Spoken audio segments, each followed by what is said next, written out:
Voilà, je suis heureux d'être parmi vous. Alléluia, que Dieu soit béni. Nous aimons la parole de Dieu. Ta parole, Seigneur, elle est la vérité. Vous vous souvenez tous de Zachée, le chef des publicains.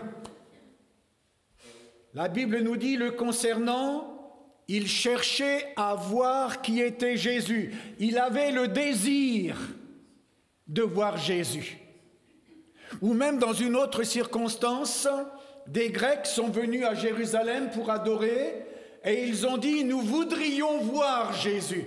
Est-ce que tu veux voir Jésus agir dans ta vie?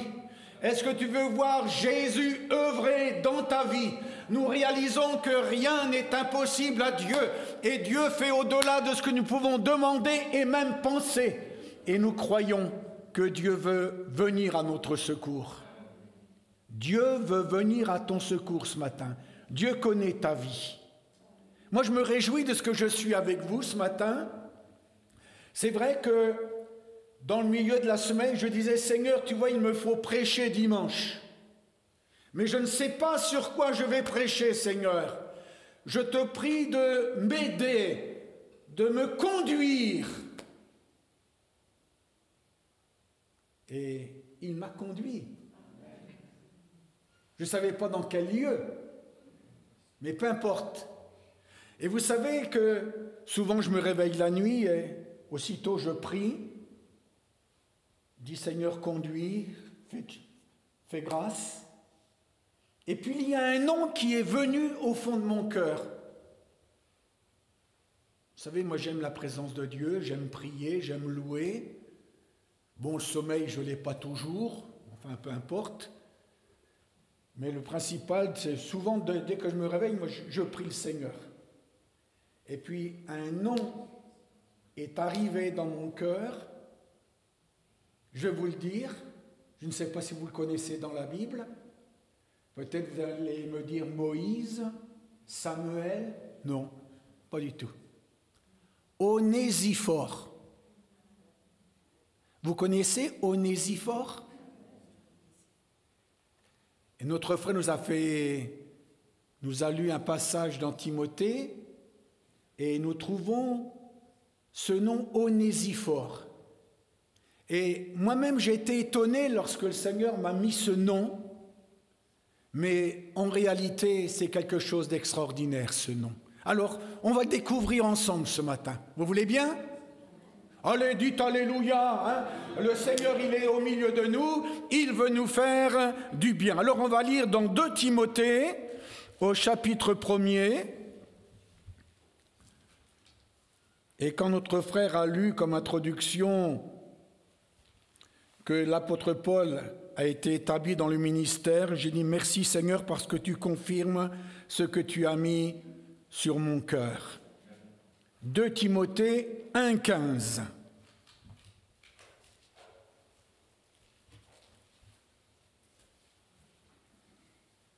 Tu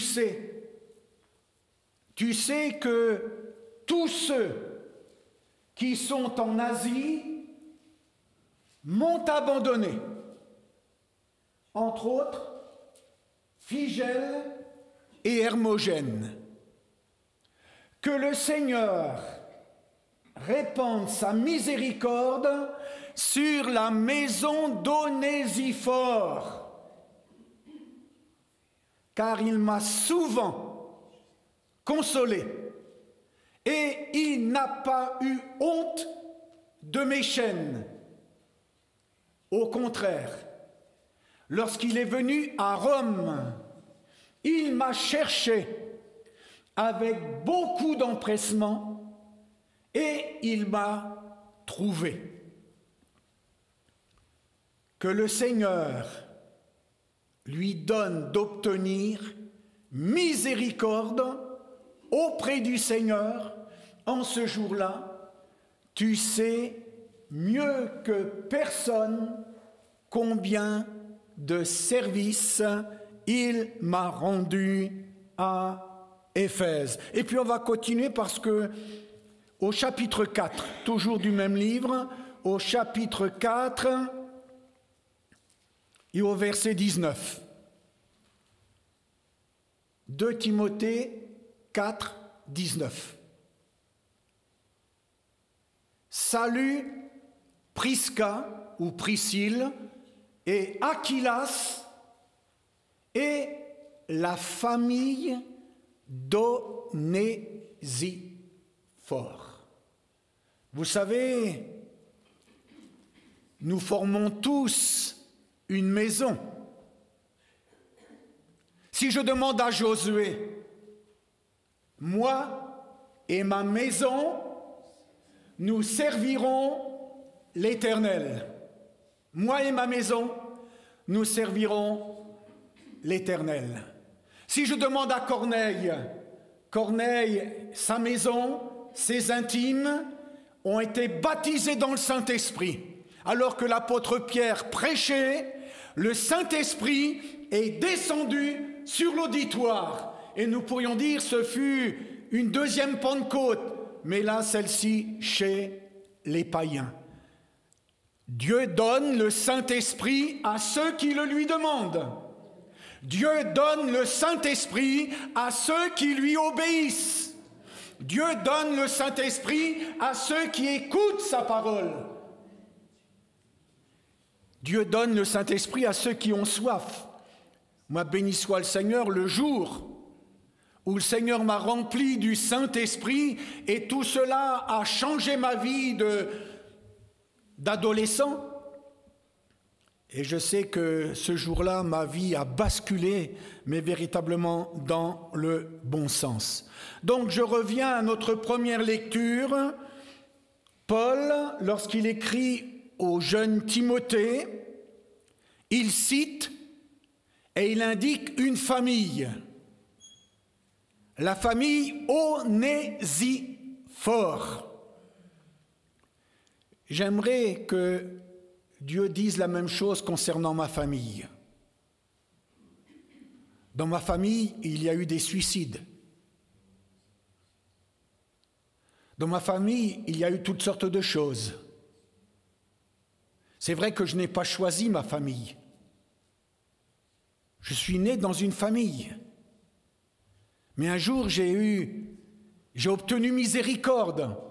Le Seigneur est venu jusqu'à moi. Il m'a libéré de mes chaînes. Et maintenant, je lui appartiens. Que Dieu soit béni. Et voici que l'apôtre Paul va s'adresser au jeune Timothée, à un jeune pasteur.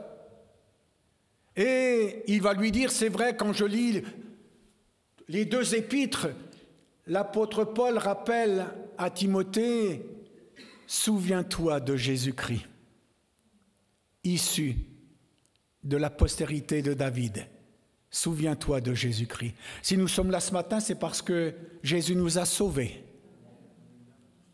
Jésus a inscrit notre nom dans le livre de vie. La vie éternelle, nous l'avons en Christ. Nous avons la vie éternelle. Plus rien maintenant ne peut nous séparer de l'amour de Dieu manifesté en Jésus-Christ. Et puis l'apôtre Paul dit au jeune Timothée, ce sera mon premier point, tu sais que tous ceux qui sont en Asie m'ont abandonné, ou si vous voulez, se sont détournés de moi. Moi, j'aurais bien aimé être compagnon de l'apôtre Paul, parce que Paul fut un très grand apôtre, malgré qu'il dit « je ne mérite pas d'être appelé apôtre, parce que j'ai persécuté l'Église de Dieu ». Mais il y a là un constat. Voulez-vous qu'on fasse un constat ce matin? Voulez-vous qu'on s'arrête quelques instants? Paul dit, tu sais que tous ceux qui sont en Asie m'ont abandonné. C'est vrai que Jésus sur la croix va dire cette parole que nous connaissons bien. Mon Dieu, pourquoi m'as-tu abandonné? Jésus a été abandonné du Père. Pourquoi? Parce que le Père, quand il regardait son Fils portait nos péchés. La croix, c'est le lieu de la colère de Dieu concernant le péché. Le péché n'est pas traité à la légère. Christ est mort pour nos péchés. Christ est mort pour mes péchés. Jésus est mort sur la croix à cause de mes péchés. C'est facile de dire à cause des péchés du monde, mais c'est les miens. Christ est mort pour moi, mais bien plus, il est ressuscité. Même les apôtres ont abandonné Jésus. La Bible nous dit, tous l'abandonnèrent. Tous l'abandonnèrent et prirent la fuite.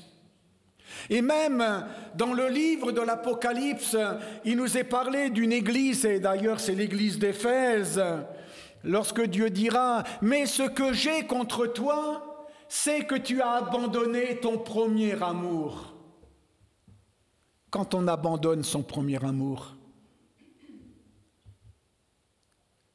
est-ce que tu te souviens de ton premier amour? C'est important.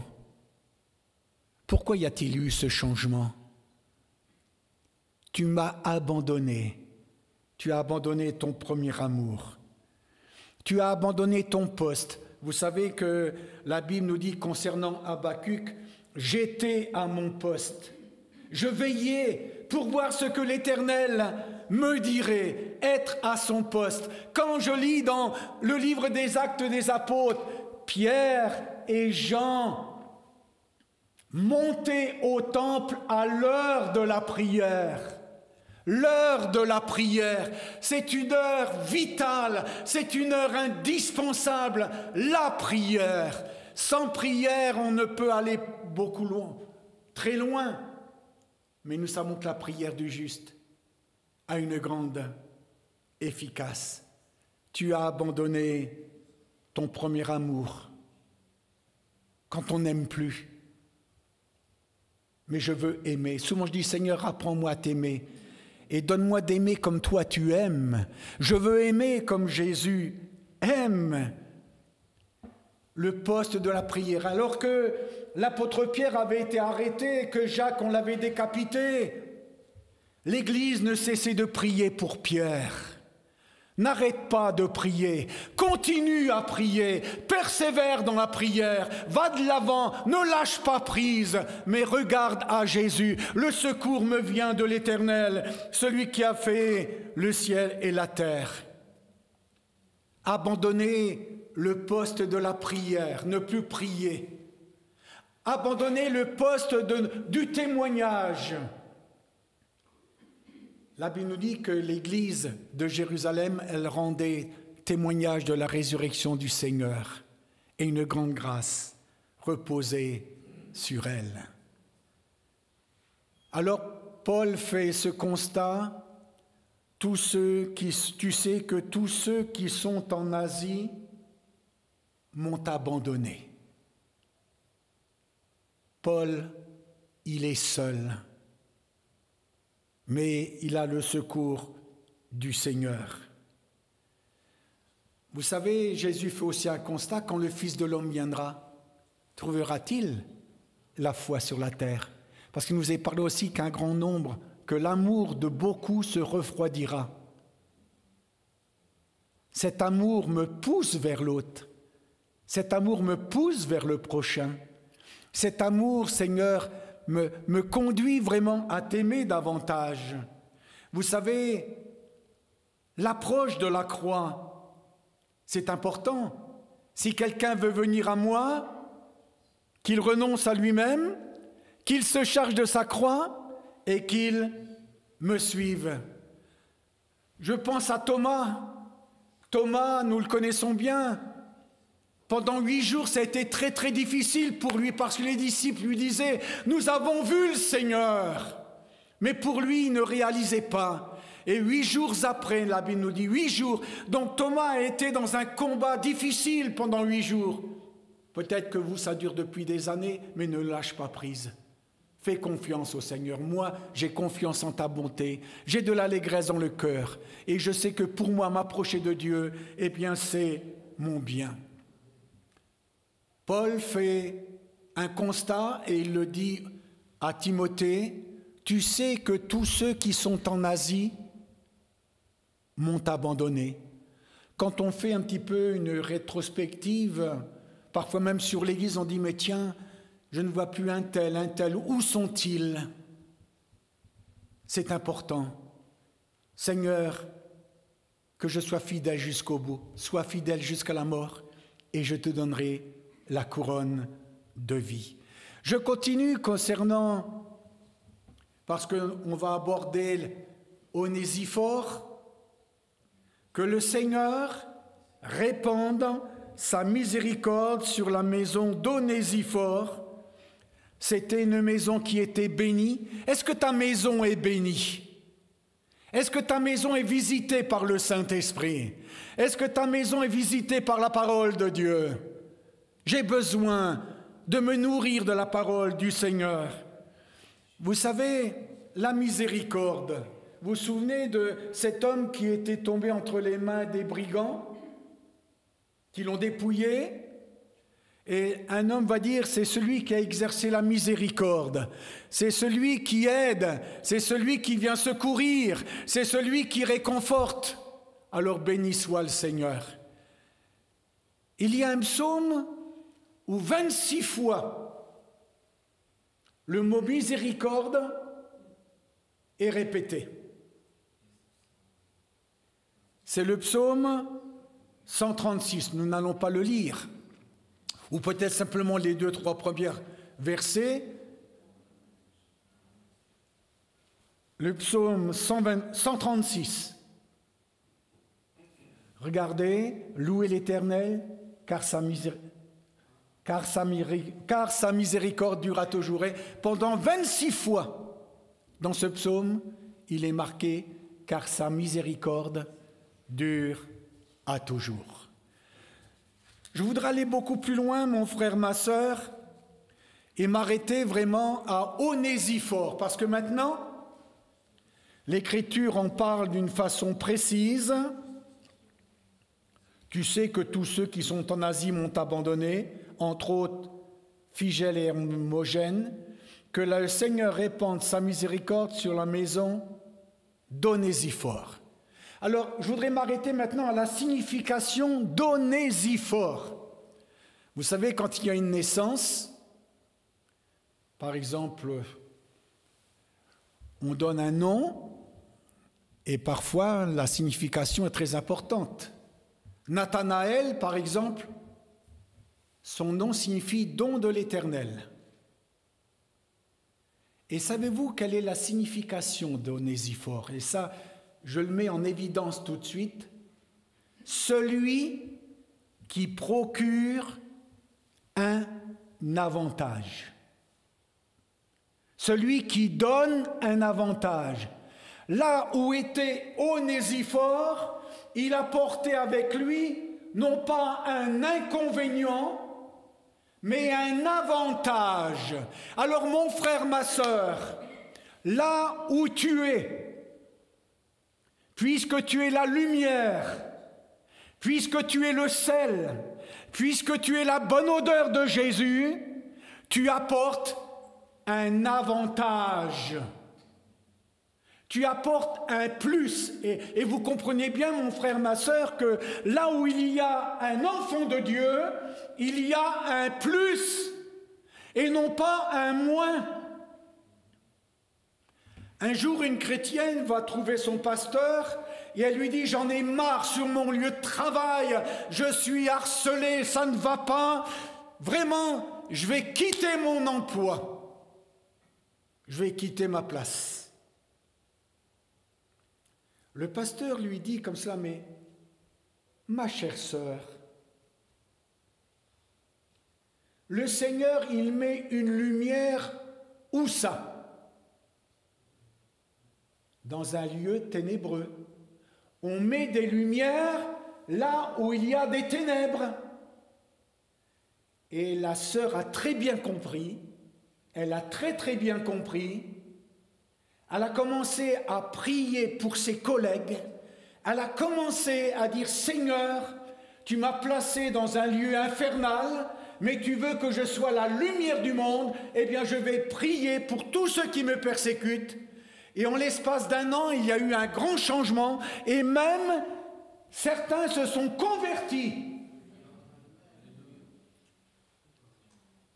Onésiphore, c'est celui qui apporte un avantage, une lumière, même s'il y a une mauvaise odeur, même s'il y a une odeur de mort, eh bien, Onésiphore, tu apportes une odeur de vie. Là où le Seigneur t'a placé, tu es lumière et il veut que tu apportes la vie.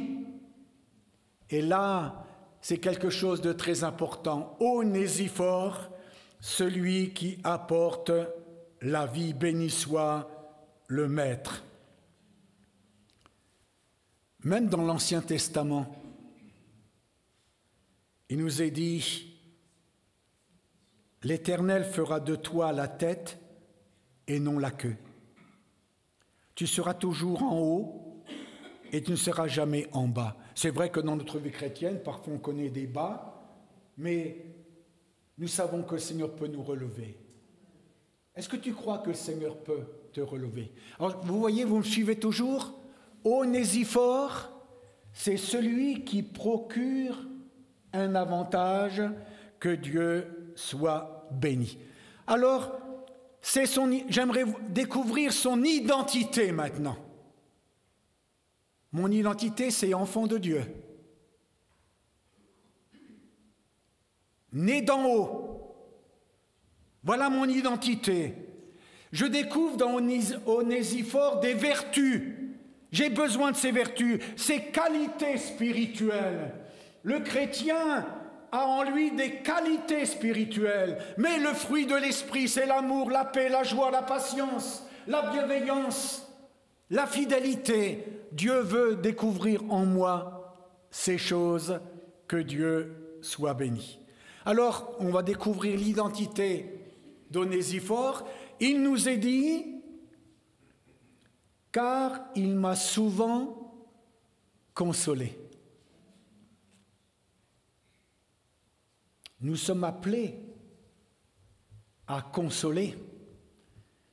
Il y a tellement de vies brisées. Il y a tellement de couples qui se séparent aujourd'hui.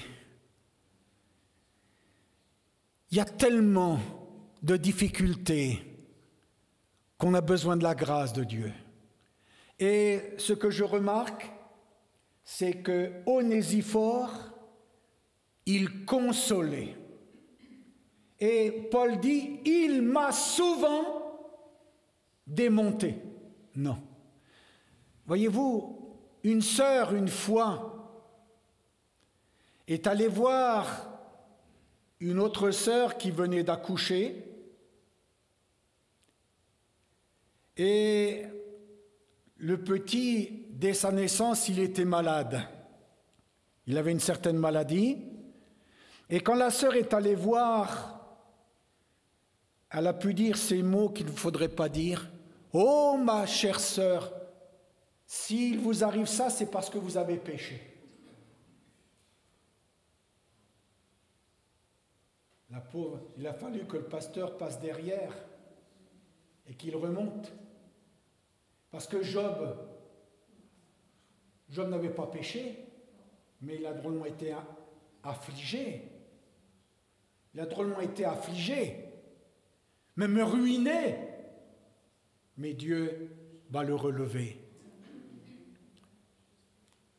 Onésiphore, il a souvent consolé l'apôtre Paul.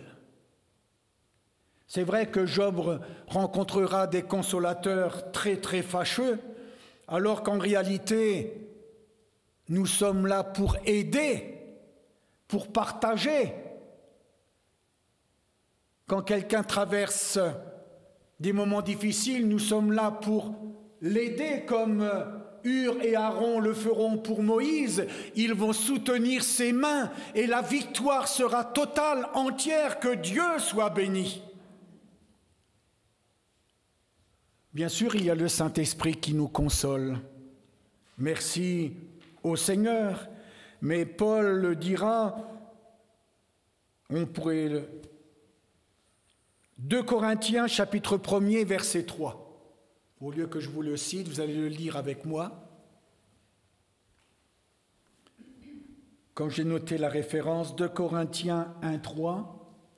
« Béni soit Dieu, le Père de notre Seigneur Jésus-Christ, le Père des miséricordes et le Dieu de toute consolation. » De toute consolation. Je me souviens de cette jeune fille qui était plus ou moins fiancée, enfin qui était fiancée si vous voulez, et puis ça a cassé. Ça a cassé. Et cette jeune fille disait, maintenant c'est fini, ma vie est ruinée, c'est fini maintenant. Et elle a été très affligée.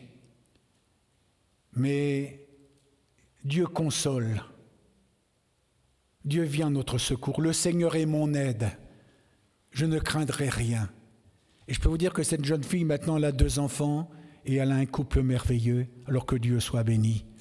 Même s'il y a des moments d'échec, de cassure, Dieu est capable de faire grâce. Il viendra toujours à notre secours. À lui soit toute la gloire. Donc, Onésiphore, c'est celui qui produit un avantage. Un enfant de Dieu, là où il y a un avantage. S'il n'apporte pas un avantage, c'est misérable. Quand un enfant de Dieu n'est plus la lumière, quand l'enfant de Dieu n'apporte plus la bonne odeur de Christ, il y a vraiment quelque chose qui ne va pas. Mais Onésiphore, lui, il apportait la bonne odeur de Christ. Alors si je continue ce qui nous est dit concernant Onésiphore, il n'a pas eu honte de mes chaînes.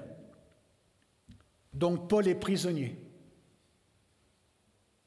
Mais il n'a pas honte. Je n'ai pas honte du nom de Jésus, car je n'ai point honte de l'Évangile. C'est une puissance de Dieu, une puissance qui est capable de changer les vies. Et nous le réalisons que rien n'est impossible au Seigneur. N'aie donc point honte de l'Évangile, nous dit l'Écriture. Donc Onésiphore, il est très courageux. Vous savez, quand on se trouve parfois dans un groupe et que tous se moquent de Dieu, et que subitement, on se lève, on dit non, moi je ne suis pas du tout d'accord. Je ne suis pas du tout d'accord. C'est être courageux, affirmer sa foi, là où il y a de l'incrédulité, là où on se moque de Dieu.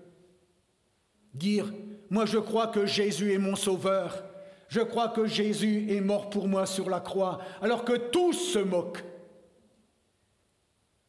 Onésiphore n'a pas eu honte de mes chaînes. Il aurait pu dire, non, je ne le connais pas, non, je ne le connais pas. Mais il a dit oui. Il a pris position. Et vous savez, ce n'est pas toujours facile de prendre position. De dire oui, moi je suis enfant de Dieu. J'aime le Seigneur et je veux le suivre jusqu'au bout. La Bible nous le dit, prenez courage. Prenez courage, j'ai vaincu le monde. Onésiphore est venu au secours de l'apôtre Paul. Je viens au secours de celui qui crie. Invoque-moi au jour de la détresse, je te répondrai. Oui, le Seigneur répond, mais nous aussi, nous voulons être à notre place, que Dieu soit béni. Je continue encore concernant Onésiphore. Il m'a souvent consolé, il n'a pas eu honte de mes chaînes. Au contraire, lorsqu'il est venu à Rome, il m'a cherché avec beaucoup d'empressement. Il m'a cherché. Bien sûr, nous connaissons ce que la Bible nous dit, hein, celui qui cherche, allez, je suis en panne, il trouve. Celui qui cherche, il trouve. Cherchez les perdus. Donc ça demande du temps quand on cherche. On ne regarde pas soi-même. Nos yeux sont sur l'objectif. Nous cherchons les perdus. C'est le rôle de l'Église. On cherche les perdus pour qu'ils viennent à Christ, qu'ils passent de la mort à la vie, des ténèbres à son admirable lumière. Il m'a cherché. Vous voulez un exemple qui touche notre cœur? Joseph et Marie. Jésus est âgé de 12 ans. Comme chaque année, il monte au temple.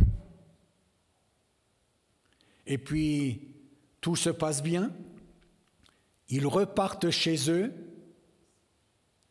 Et la Bible nous dit que, croyant que Jésus était avec leur voisinage, ils poursuivaient leur route, mais à un moment donné, ils ont perdu Jésus. Quand un chrétien perd Jésus, quand on perd sa présence, quand on perd son amour, parce qu'on s'éloigne, mais ne t'éloigne pas ce matin, au contraire, Dieu est celui qui plaide ta cause, qui défend notre cause. Et la Bible nous dit concernant Joseph et Marie, ils l'ont cherché avec angoisse. Est-ce que vous êtes arrivé de perdre une clé, de perdre votre portefeuille? Et puis si dans votre portefeuille vous aviez plusieurs billets de 500 €, tout dernièrement j'avais un billet de 100 € comme ça qu'on m'avait donné en échange de certaines choses, et j'avais là un de mes petits-enfants dit « Oh, c'est la première fois que je vois un billet de 100 €. » Oh, il était tout étonné. Un billet de 100 €. Mais dites-moi, si vous perdez un billet de 100 € ou de 500 €, moi je me souviens, mon oncle, une fois, il avait perdu son portefeuille. C'était un cultivateur et puis il avait œuvré dans les champs. Donc il a dû refaire tout son parcours en disant « Mais là, je suis passé par là, je suis repassé par là. » Et puis il l'a retrouvé. La Bible nous dit que Joseph et Marie ont cherché Jésus avec angoisse. Avec angoisse. Et ils l'ont trouvé. Il nous faut le chercher, Jésus, avec cœur, avec son cœur. Ou même celle qui avait perdu une drachme, avec soin. Nous cherchons Jésus avec soin et de tout son cœur. Prendre à cœur. Est-ce que, en tant qu'enfant de Dieu, je prends à cœur? Si le cœur n'y est pas, ça ne sert à rien. Si je fais plaisir à quelqu'un, mais non, je viens parce que j'aime le Seigneur. Un cœur bouillant. Les 2 disciples sur le chemin d'Emmaüs, ils avaient un cœur froid.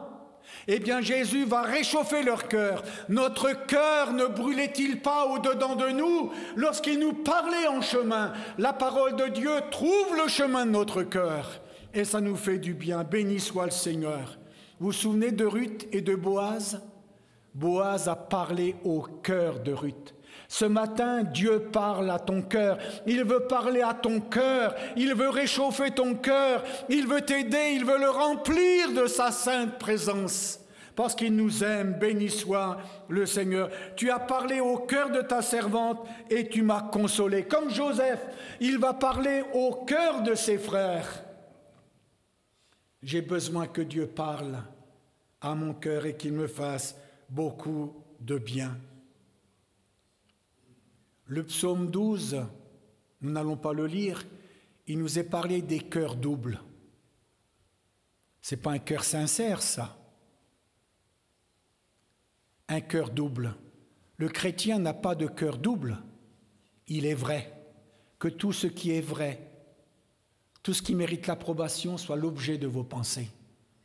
Un cœur qui aime Dieu et qui sert le Seigneur. Alléluia. Alors on continue. Et oui, le temps passe vite, hein? Non? Il m'a cherché avec beaucoup d'empressement et il m'a trouvé. Donc le Seigneur lui donne d'obtenir miséricorde auprès du Seigneur ce jour-là. Et puis il y a encore quelque chose concernant l'identité d'Onésiphore. Tu sais mieux que personne combien de services il m'a rendu à Éphèse. C'est important cela, rendre service. Est-ce que vous aimez rendre service? Ça dépend à quel moment. Mais là, Onésiphore, il a rendu de nombreux... Donc, on pouvait compter sur lui. Vous pouvez m'appeler, je suis libre. Je suis libre. Puis quand arrive le jour, non, je ne peux pas. Non, c'est pas possible. Tu sais combien de services il m'a rendu à Éphèse. Il venait à l'aide. Paul, est-ce qu'en tant qu'enfant de Dieu, on peut compter sur moi? On chantait sur les ailes de la foi. Oui, tu peux compter sur moi. Oui, tu peux compter sur moi. Il y a des frères et sœurs parfois qui disent « mais si tu peux compter sur moi », et puis le jour où on a besoin, il n'y a plus personne. Non, je ne peux pas. Bien sûr, parfois on ne peut pas. On ne peut pas. Mais le Seigneur, il veut nous aider. Alors, mon frère, ma sœur, voilà l'identité d'Onésiphore. Moi, je voudrais que ma maison soit comme celle d'Onésiphore, non? Cet homme était vraiment formidable. Alors, d'une manière pratique, on va aller beaucoup plus loin. J'ai bientôt fini, je veux rassurer certains en disant « mais il est parti, il ne va plus s'arrêter, mais je vais bientôt m'arrêter ». Alors, on va lire ensemble, d'abord ce texte dans l'Épître de Jacques, au chapitre 2 et au verset 15. Je vais me servir de ces deux passages bibliques pour faire ma conclusion.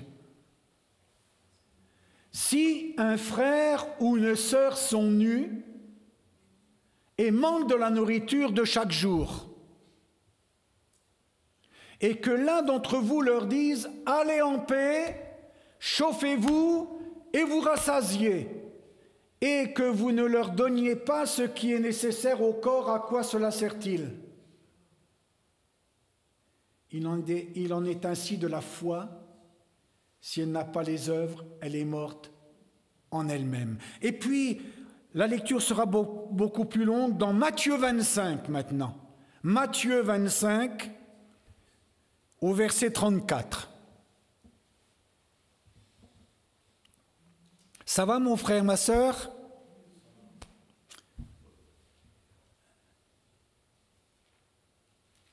Alors le roi dira à ceux qui seront à sa droite, « Venez vous qui êtes bénis de mon Père, prenez possession du royaume qui vous a été préparé dès la fondation du monde. Car j'ai eu faim. » Et là je m'arrête quelques instants.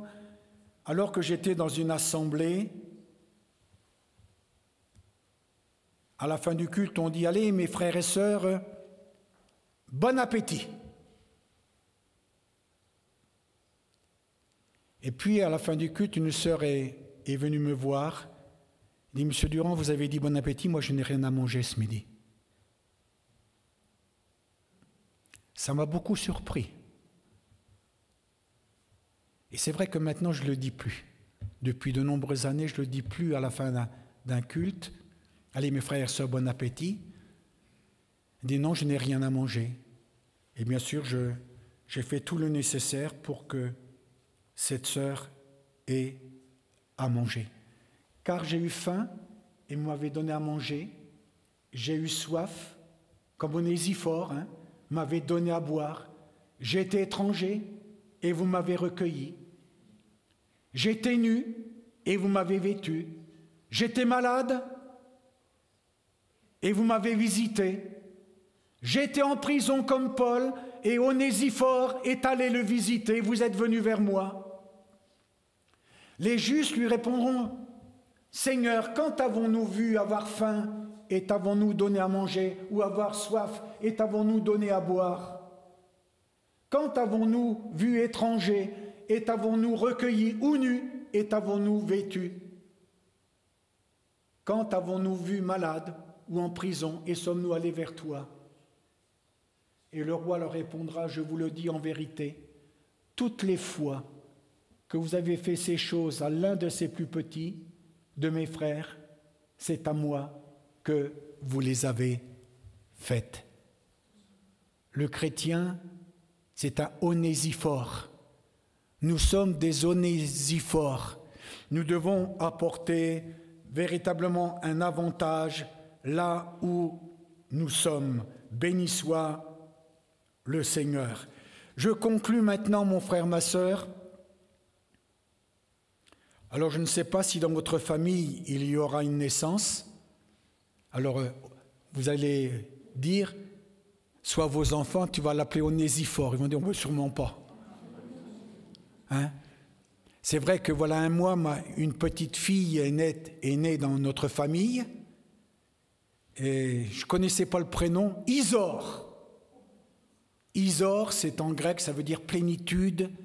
Donc, ma 13e petite fille, enfin, 13e petits-enfants. Alors, je me dis, au moment de Noël, ça ne fera pas beaucoup de cadeaux, ça, pour les petits-enfants. Hein.